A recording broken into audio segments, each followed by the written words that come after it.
Kita ke spotlight yang pertama, ini ada kabar yang tidak menggembirakan ya, kabar duka datang terkait dengan Gunung Dukono yang berada di Halmahera Utara, Maluku Utara yang kemarin sempat erupsi pada Jumat pagi. Dan insiden ini, Glory dan juga pemirsa, menyebabkan 3 orang pendaki tewas dan juga belasan lainnya luka-luka akibat terjebak di zona merah saat letusan terjadi. Kita akan simak seperti apa situasi terkini di lokasi.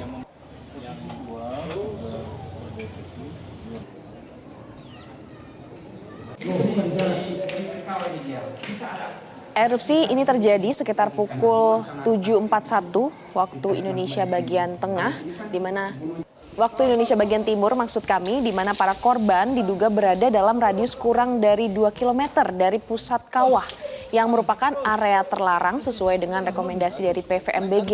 Ketiga korban jiwa tersebut terdiri dari 2 warga negara asing dan juga 1 warga negara Indonesia. Kemudian para korban ditemukan oleh tim SAR gabungan di sekitar bibir kawah Malupang Warirang dalam kondisi luka bakar serius akibat hantaman material dari piroklastik. Sebanyak 15 pendaki lainnya berhasil dievakuasi dalam keadaan yang selamat. Dan pemirsa, meskipun beberapa di antaranya ini harus menjalani perawatan intensif di RSUD Tobelo akibat trauma dan juga gangguan pernafasan.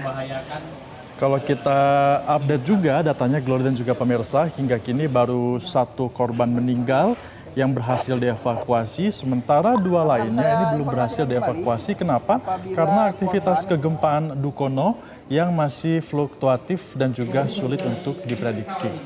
Jadi memang ada 2 WNA dan juga 1 warga negara Indonesia yang masih yang meninggal dunia ya. Sementara itu ada sekitar 17 lainnya ini dinyatakan selamat. Hingga saat ini pemirsa, data dari Pos Pengamatan Gunung Api atau PGA Dukono mencatat kalau amplitudo gempa letusan ini mencapai 34 mm dengan durasi gempa yang cukup panjang. Maksud kami 34 magnitudo ya.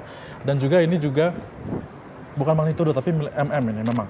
Nah, pasca dari insiden ini, Pusat Vulkanologi dan juga Mitigasi Bencana Geologi atau PVMBG tetap mempertahankan status Gunung Dukono pada level 2 waspada. Adapun otoritas tempat pun mempertegas larangan bagi masyarakat maupun wisatawan untuk tidak beraktivitas mendaki ataupun mendekati kawah dalam radius 3 km. Kita simak, ini pernyataan dari Iwan Ramdhani yang merupakan Kakansar Ternate.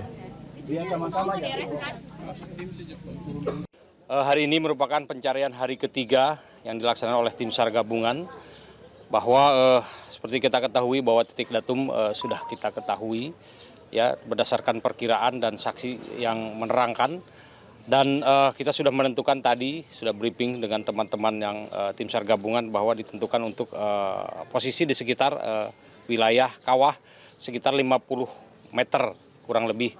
Dan kemarin kita sudah mengevakuasi sudah mengevakuasi 1 orang dan tidak jauh sekitar 100 sampai 150 meter. Hari ini didukung oleh personil dengan jumlah tim SAR gabungan sekitar 150.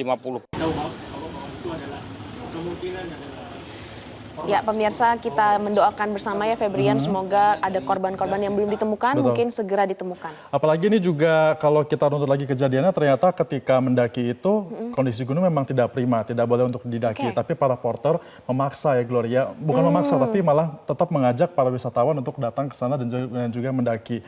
Nah akhirnya kan mereka akan dikenakan ini ya pasal kelalaian yang menyebabkan nyawa orang meninggal dunia ya. Semoga jadi pelajaran, jadi jangan begitu diforsir ya untuk jangan terlalu dipaksakan begitu ya kalau memang gunungnya sudah tidak dalam keadaan baik-baik saja ya. Harus melihat segala situasinya yang ada ya. Jelajahi cara baru mendapatkan informasi. Download Metro TV Extend sekarang.